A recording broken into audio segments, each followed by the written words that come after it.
All right, so what you see, what I did on the time lapse, is I split this harness to give it more room, and then spread out the knock sensors so they fit underneath the Whipple a little bit better. Also, everything's pretty much cleaned up as good as it's going to get, and now I'm going to set the Whipple in place.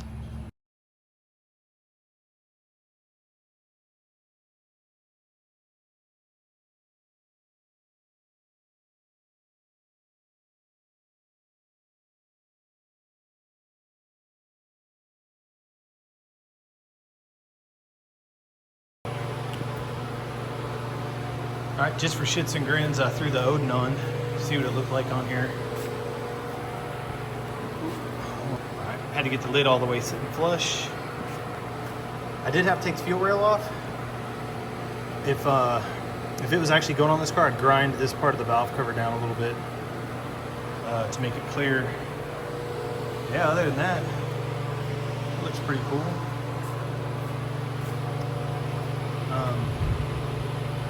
All right, now to get this Whipple install done. Sorry for the fan noise, it's hot as shit out here right now. So Whipples do not come with oil in them. Evidently VMP does though. Let's see if I can find this Allen wrench. All right, filling your Gen 6 Whipple with oil is easy on the bench. On the car it's a little different. Get you an 8mm, pull the plug out, put the cap on the Whipple provided oil, cut the tip off. I have it raised up kind of so it runs down in there, and just squirt it in.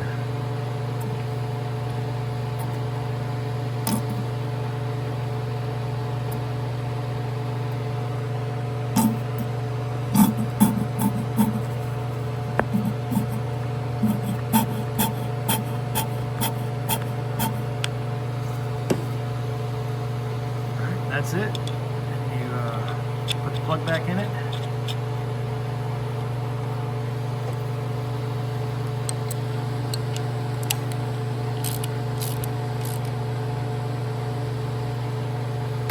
Snug her down a little.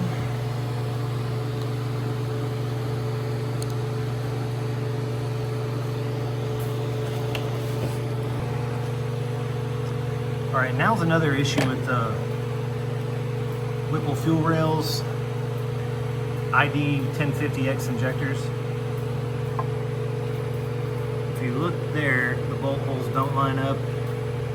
I really don't feel like wallering out these holes to make them fit. So ID sells, or Injector Dynamics sells these spacers, and you remove the top hats, and then everything will fit. So I'm gonna go ahead and do that now.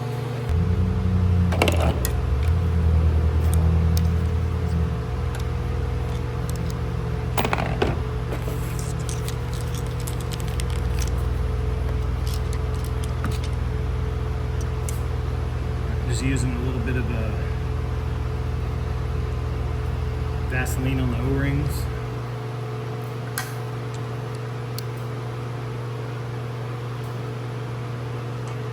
You can use this or silicone paste.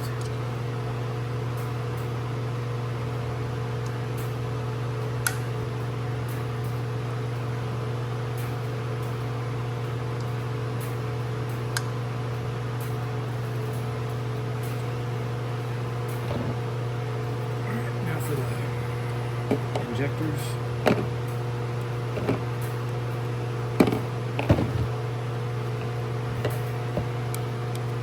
Just get a flat head and stick it underneath. A little clamp.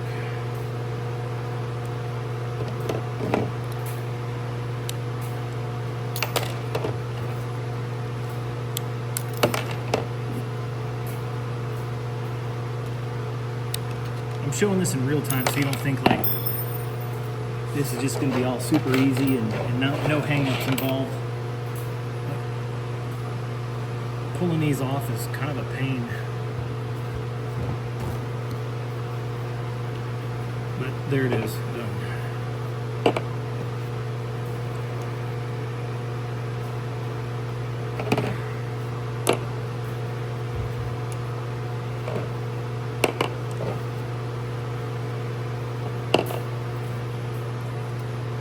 Next up, get some more silicone paste or Vaseline whenever you're using. Lube the O-rings.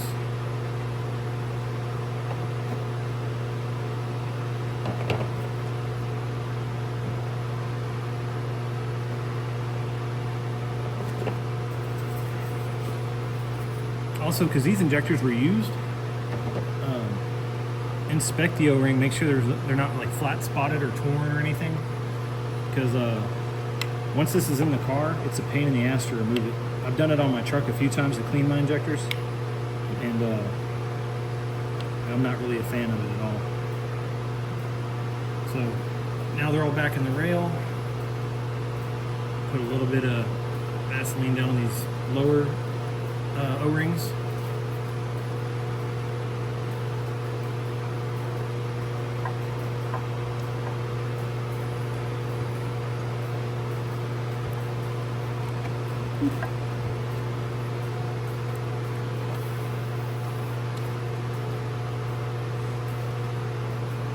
And they slid right into place.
Just to show you now the bolt hole in the fuel rail lines up perfect.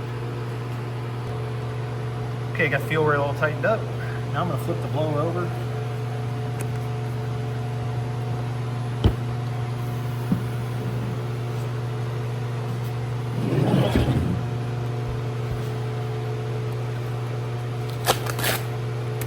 Peel off this tape that was sealing it up so it didn't get any dust or bugs living in it.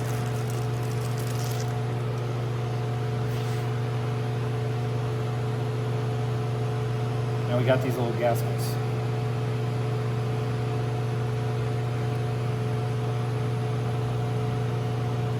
They just press down into place, kind of lock in.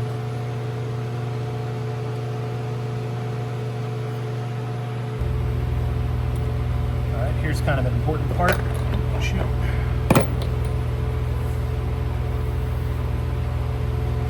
Got these 6 bolts that come on in the packages. They come with these little tiny brown O-rings that pull up on the head. Those are going to be the bolts that go through the intake manifold, like through the runner area, I guess, and seal that way so you don't have boost leaks.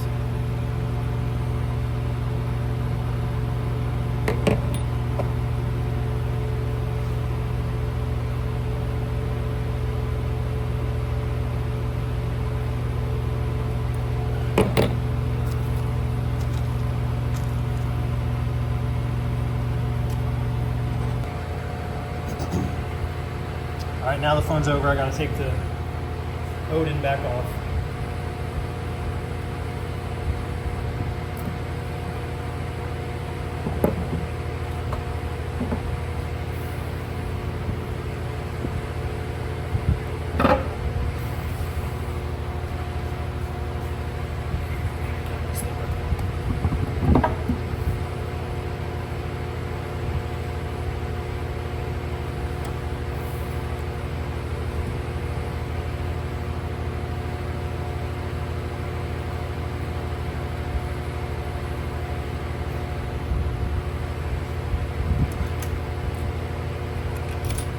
Sure, if you're following the directions from Whipple, it says to put a little bit of blue Loctite on these.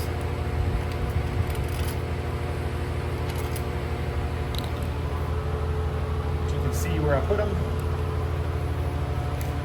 I'm gonna go get a 10 millimeter, start tightening these down. Okay, I got the 6 bolts that go inside the intake gun. Now I'm putting the 4 outer bolts in. Once again, start all these by hand.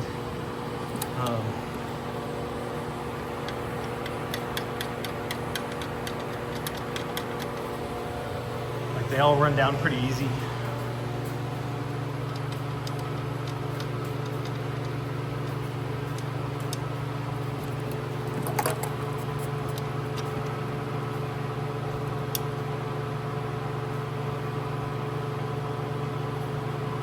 You might have to wiggle the intake back and forth a little bit, or the blower, to get them to seat in there right. It does have a little bit of slack to it.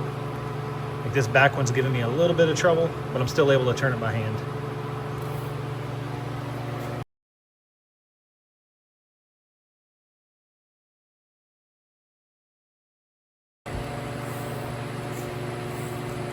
Okay, now I got to install the silicone tube that wraps around the lower intake.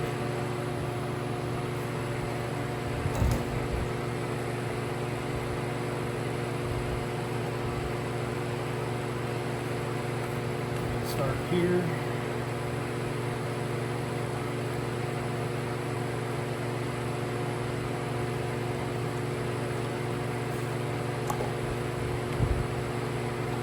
Oh, by the way, I torqued all the intake bolts down now. You do a first pass at 88 inch-pounds, and you come back around and hit them at 106 inch-pounds. Basically start in the middle, work your way out.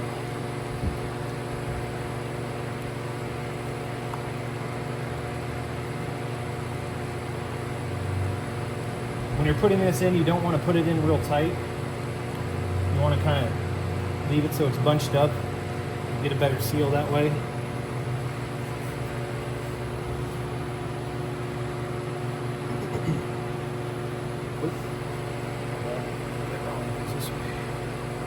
I was wondering what this little one was for. I was like, well, that's definitely not going to work.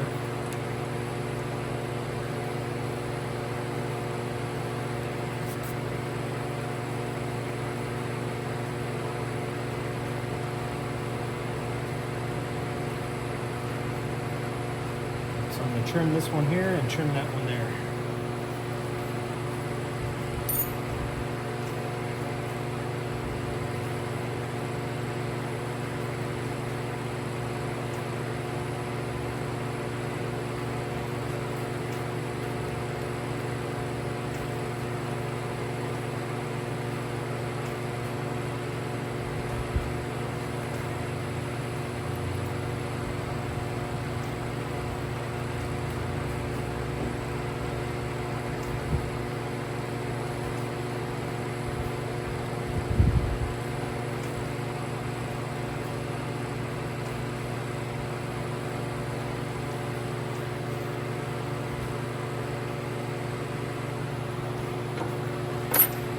Alright, that's it for the big silicone seal. Now it's got like the one that fits in here. I didn't find that one. There's the part number for this O-ring if you're piecing this together. It just comes like this.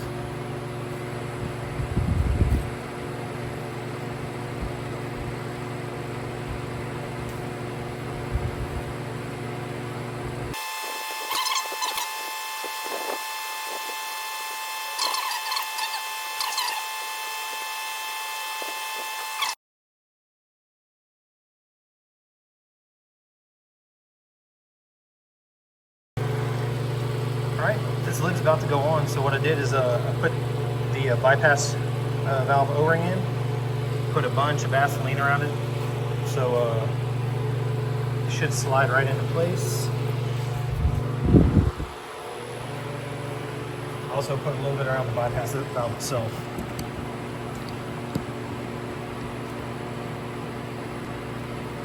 Now I'm going to drop the lid into place.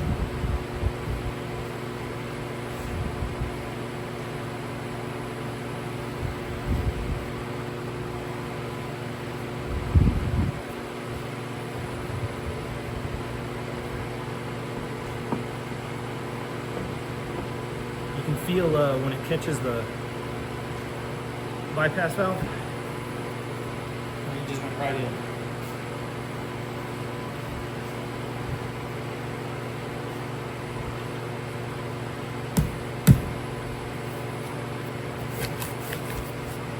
There it is. Now I'll do it on time lapse so you don't have to watch how boring it is, but I'm going to put all these bolts in. I think there's 17 of them and they torque to like 90 inch-pounds.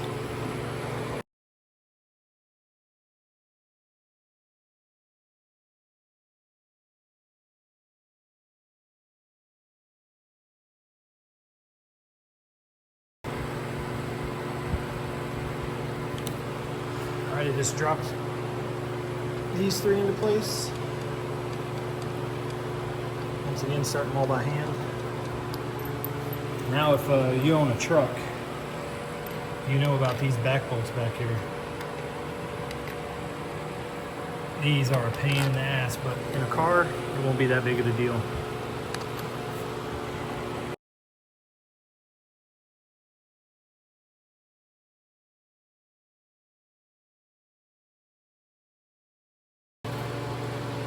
All right, I'm gonna go ahead and bolt up the throttle body now. It comes with a gasket. A lot of people will experience like a slapping sound where the throttle body is actually sticking. So when you tighten it down, you want to get it snug and then go like a quarter of a turn. If it's still doing it, try removing the gasket and using some, it's like a anaerobic gasket sealer. It's red. You just put a real thin layer on there to seal it up. Try that. All right, here's a quick recap. The Whipple's now on. Injectors are in. Everything's torqued down. Throttle body's on. You can't see I am using the gasket. If it does make that popping sound or act like it's sticking, we'll put some silicone on there. Got the T-map sensor in. Pretty much next up, start plumbing the intercooler lines. He does have the PNC 7-gallon trunk-mounted tank, so I'll go in the spare tire well over there. And then I'm going to take home these 1000cc injectors and clean them in my injector machine. What's crazy is the guy said they were 56 pound. And I could tell he never took them out. So that's a pretty cool little bonus. Now when I take the Whipple off my F-150, I'll be able to sell the ID 1050Xs because I won't need them. I do have to put the gasket in here, replace these two O-rings, which I have them in that box over there, and tighten that back down, and it's ready to pretty much install.